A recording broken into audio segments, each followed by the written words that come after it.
The great house and its vessels.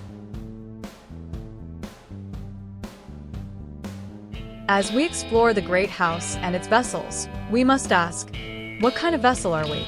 Are we being refined for honorable purposes? Or are we resisting the potter's hands? God's desire is not simply to fill his house, but to purify it. Every believer has the opportunity to become an instrument of righteousness, ready, sanctified, and prepared for his service. In 2 Timothy 2 verse 20, Paul presents a striking image. But in a great house there are not only vessels of gold and of silver, but also of wood and of earth, and some to honor, and some to dishonor. Imagine a potter shaping clay. If the clay resists, it becomes misshapen. But when it yields, the potter crafts it into something beautiful. This mirrors our spiritual journey. When we surrender to God's refining process, he molds us into vessels of honor. Jeremiah 18 presents God as the potter and his people as the clay. The potter has complete authority over the clay, shaping it according to his will. If the clay becomes marred, the potter reshapes it into something useful. This reflects God's sovereignty. He can mold and refine individuals based on their responsiveness to him. Paul uses a construction metaphor in 1 Corinthians 3 verses 12 to 15, describing how believers build upon the foundation of Christ. Some use gold, silver, and precious stones, materials that withstand fire, while others use wood, hay, and straw, which burn away. This passage emphasizes the importance of spiritual integrity and endurance. Those who build with lasting materials will be rewarded, while others will suffer loss. The vessels in the great house represent different types of believers, some honorable, some dishonorable.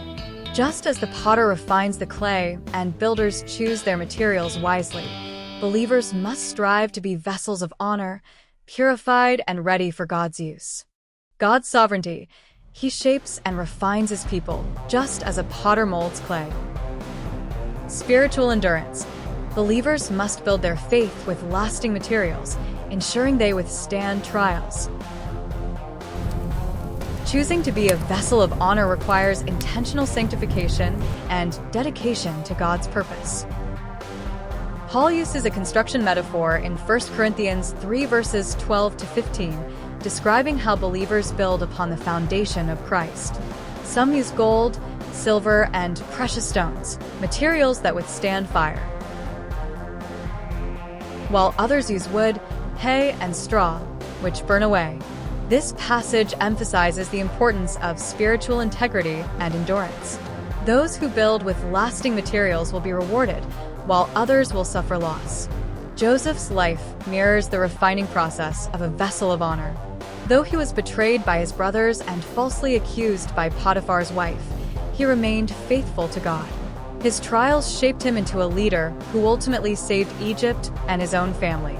Like gold refined in fire, Joseph's character was tested, and he emerged as a vessel of honor, prepared for God's purpose. Paul, once a persecutor of Christians, was radically transformed on the road to Damascus. His conversion illustrates how God reshapes broken vessels into instruments of righteousness. Paul's life became a testimony of how God can take a dishonorable vessel and refine it into one of great honor, used to spread the gospel. The church as a great house. The imagery suggests that the church is vast and contains different types of people, each serving a purpose. Some are refined like gold and silver, while others are more common like wood and clay. Vessels of honor versus dishonor. This distinction raises questions about spiritual purity, usefulness, and dedication. What makes a vessel honorable? How does one move from dishonor to honor? The refining process. Gold and silver must go through fire to be purified. This could symbolize trials and spiritual growth, showing how believers are refined through challenges. Please like, share, comment, and subscribe.